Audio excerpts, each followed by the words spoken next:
మీకు బేకింగ్ అంటే ఇంట్రెస్ట్ ఉందా?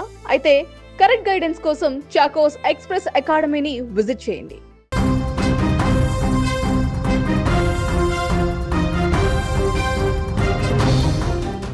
ప్రకృతి ప్రకోపానికి ఓ అమాయక ప్రాణం గాలిలో కలిసిపోయింది. రాత్రి వేళ సుఖంగా నిద్రిస్తున్న ఆ కుటుంబంపై విధి వక్రీకరించింది. ఇంటి పక్కనే ఉన్న తాటి చెట్టు మృత్యు పాశంలా మారింది. ఒక్కసారిగా గాలి రావడంతో ఆ కుటుంబం కుప్పకూలింది. రంగారెడ్డి జిల్లా మీర్పేట పోలీస్ స్టేషన్ పరిధిలోని రాఘవేంద్ర నగర్ కాలనీలో ఈ గుండెలు పిండేసే ఘటన చోటు చేసుకుంది.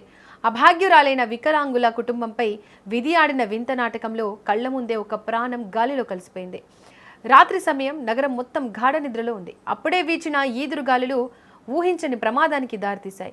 రాఘవేంద్ర నగర్ కాలనీలో సభావతి లక్ష్మి తన కుమారుడు వెంకట్రామ్, కోడలు లలితతో కలిసి రేకుల ఇంట్లో నివాసం ఉంటున్నారు.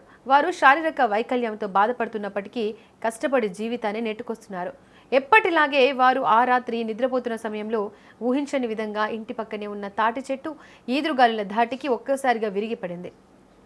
చెట్టు నేరుగా రేకుల ఇంటిపై పడడంతో పెను ప్రమాదం జరిగింది. రేకులు ధ్వంసమై ఆ కుటుంబంపై పడ్డాయి. ఆ సమయంలో లక్ష్మికి తీవ్ర గాయాలయ్యాయి. వెంకట్రామ్, లలితకు సైతం గాయాలయ్యాయి. శబ్దం విని స్థానికులు హుటాహుటిన అక్కడికి చేరుకున్నారు. శిథిలాల కింద చిక్కుకున్న వారిని బయటకు తీసి వెంటనే ఆసుపత్రికి తరలించారు.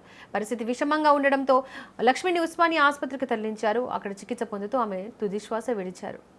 స్థానికులు తెలిపిన వివరాల ప్రకారం ఈ కుటుంబంలో అందరూ వికలాంగులే కావడం ఈ ఘటనకు మరింత విషాదకరంగా మార్చింది.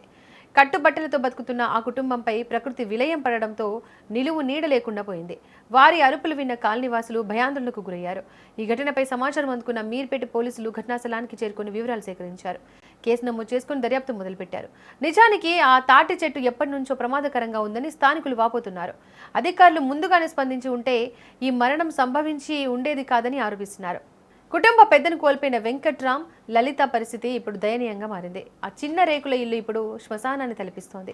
అధికారులు ఈ బాధిత కుటుంబానికి అండగా ఉండాలని కోరుకుంటున్నారు. ఏది ఏమైనా నిద్రలో వచ్చిన మృత్యువు ఒక నిండు ప్రాణాన్ని తీసుకోవడం ఆ ప్రాంతంలో తీవ్ర సంచలనం సృష్టిస్తోంది. అధికారులు పోస్టుమార్టం పూర్తి చేసి మృతదేహాన్ని కుటుంబ సభ్యులకు అప్పగించే ప్రక్రియలో ఉన్నారు.